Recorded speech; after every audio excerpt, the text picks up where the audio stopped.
Hello friends, இன்னைக்கு March 14 current அஃபேர்ஸை பார்க்க போகிறோம்.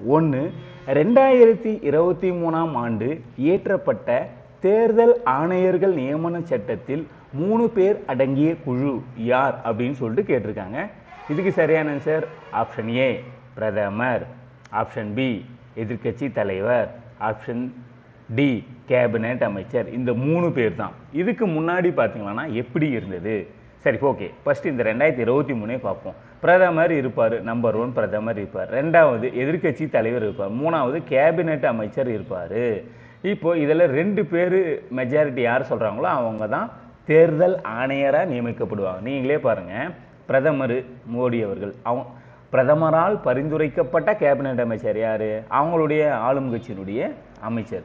எப்படியும் பிரதமர் யாரை சொல்கிறாரோ அவர் தான் இந்த அமைச்சரும் சொல்ல போகிறாரு. அப்போ 3ல் 2 பங்குன்னா அப்போ பிரதமர் எடுக்கிற முடிவு தான் இதில் செல்லுபடியாகும். ஆனால் இந்த 2023 ஆண்டு இயற்றப்பட்ட இந்த சட்டத்துக்கு முன்னாடி என்ன இருந்தது?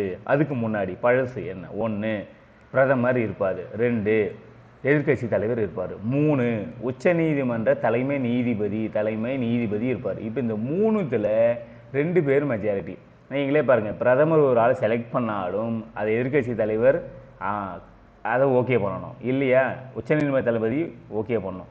இதில் 2 பேருமே பார்த்தீங்கன்னா எதிர்கட்சி தலைவர்னா கூட பிரதமருக்கு ஆப்போசிட்டாக எடுத்துக்கான வாய்ப்பு இருக்கு. ஆனால் உச்சநீதிமன்ற தளபதி எது சரியோ அதை மட்டும் தான் சரியாக பண்ணுவார். ஆனால் இதை கேன்சல் பண்ணிட்டு தான் இப்போது இதை ரெடி பண்ணியிருக்காங்க. அதனால தான் எதிர்கட்சியில் இருக்கிறவங்க எல்லாம் குற்றச்சாட்டு பண்ணியிருக்காங்க. ஏன் அப்படின்னா உச்சநீதிமன்ற தலைமை நீதிபதி ஏன் நீக்கணும்? அந்த குழுவில் அவர் இருந்தால் கரெக்டாக தானே இருக்கும். அவருக்கு பதிலாக கேபினட் அமைச்சரை போட்டது இது ஆளுங்கட்சிக்கு சாதகமாக இருக்குன்னு சொல்லிட்டு எதிர்கட்சிகளெல்லாம் சொல்கிறாங்க. இதை எதிர்த்து இப்போது வழக்கெல்லாம் போயிட்டுருக்கு. நம்பிக்கை வாக்கெடுப்பில் வெற்றி பெற்ற நேபாள நாட்டினுடைய பிரதமர் யார்? இதுக்கு சரியான ஆன்சர் ஆப்ஷன் ஏ. இதுக்கு சரியான ஆன்சர் வந்து ஆப்ஷன் ஏ புஷ்பா கமல் தாஹா பிரசந்தா. அதாவது சமீபத்தில் பார்த்தீங்கன்னா இவங்களுக்கு ஆதரவு கொடுத்த கட்சி வந்து அதாவது ஆதரவு விலகிட்டனால மறுபடியும் நம்பிக்கை வாக்கெடுப்பு வந்து இவங்களுக்கு நடத்தினாங்க. அந்த நாட்டினுடைய முறைப்படி ஒரு முறை நம்பிக்கை இழந்தால் மறுபடியும் அந்த நாடாளுமன்றத்தில் போய் நம்பிக்கை வாக்கெடுப்பில் கலந்து அதை நிரூபிக்கணும். ஸோ 275 இடத்து இருக்கிற 275 மொத்தம் எம்பி சீட்டு, அதில் 157 வாக்கெடுப்பு வென்று இவர் மறுபடியும் நேபாள நாட்டுடைய பிரதமராக மறுபடியும் இப்போது கண்டினியூ பண்ணுறது. ஏன்னா கண்டிப்பாக கேட்கறதுக்கான வாய்ப்பு இருக்குது, நம்முடைய அண்டை நாடு இல்லைங்களா? ஓகேங்களா? அடுத்து, சமீபத்தில் இந்திய கடற்படையில் நாட்டுக்கு அர்ப்பணிக்கப்பட்ட 2 புதிய கப்பல்கள். இதுக்கு சரியான answer option C INS Akshay, option D INS அக்ரே. இதனுடைய தலைவர் வந்து உங்களுக்கே தெரியும், இந்திய கப்பல் படையினுடைய தலைமை தளபதி ஆர்பி சௌத்ரி.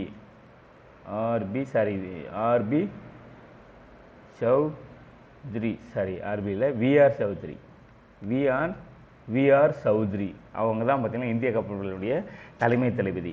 ஸோ இதனுடைய முக்கிய நோக்கம்னா இந்த ஐஎன்எஸ் அக்ஷயும் ஐஎன்எஸ் அக்ரேனுடைய முக்கிய நோக்கம்னா அதாவது நீர்மூழ்கி கப்பலை எதிர்கொள்கிறது இதனுடைய முக்கியமான நோக்கம். உங்களுக்கே தெரியும், சைனா வந்து நிறைய நீர்மூழ்கி கப்பலை விட்டுருக்காங்க. ஏன்னா அந்த நாட்டினுடைய பார்டர் தாண்டி யாரும் உள்ளே வரக்கூடாது.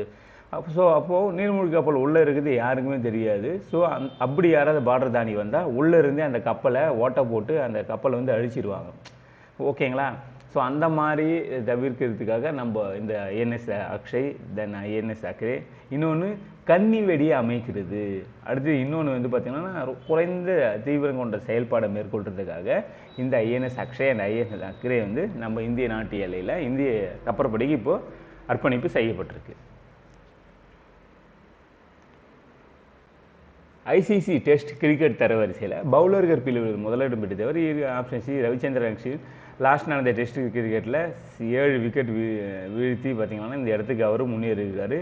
உலக தரவரிசையில் நம்பர் 1 இடத்துல ரவீந்திர அஸ்வின் இருக்கார். தமிழ்நாட்டை சேர்ந்தவர், உங்களுக்கு தெரியும். பாரா உலக கோப்பை துப்பாக்கி சுடுதல் போட்டியில் வெள்ளிப்பதக்கம் என்ற இந்திய வீரர் யார் அப்படின்னு பார்த்தீங்கன்னா option B Manish Narwal. Option B வந்து மனிஷ் நர்வால். ஸோ இவர் அடங்கிய குழு தான் பார்த்தீங்கன்னா 236.7 பாயிண்ட் எடுத்து வெள்ளிப்பதக்கம் வென்றிருக்கு. ஃபர்ஸ்ட்டு வந்து பார்த்தீங்கன்னா இவர் தான் ஜியோங்டு ஜோ, தென்கொரியாவை சேர்ந்தவர் 240.3 பாயிண்ட் எடுத்து இவர் வந்து கோல்டு வாங்கியிருக்காரு. இந்தியாவை சேர்ந்தவர் மனிஷ் நர்வால் தான். ஓகேங்களா? ஓகே ஃப்ரெண்ட்ஸ், இன்றைக்கான கரண்ட் அஃபேர்ஸ் கண்டிப்பாக உங்களுக்கு பயனுள்ளதாக இருந்திருக்கும் நான் நினைக்கிறேன். மீண்டும் நம்ம நாளைக்கு இதே மாதிரி கரண்ட் அஃபேர்ஸ் பார்க்கலாம். இன்றைக்கி பார்த்ததுலேருந்து 2 கொஸ்டின் நீங்கள் முடிஞ்சால் கேட்க கம்ப்ளீட்டாக டைப் பண்ணலாம். 2023 ஆண்டுக்கான தேர்தல் ஆணையர்கள் நியமன சட்டத்தில் அடங்கிய 3 பேர் அடங்கிய குழு யாருன்றதை நீங்கள் கமெண்ட்டில் டைப் பண்ணுங்கள். ரெண்டாவது ஐசிசி தரவரிசையில் முதலிடம் பிடித்த இந்திய கிரிக்கெட் வீரர் யார்? இந்த 2 கொஸ்டின் ஆன்சரை கீழே கமெண்ட்டில் டைப் பண்ணுங்கள். மறக்காமல் like and share and subscribe. Thank you. Bye.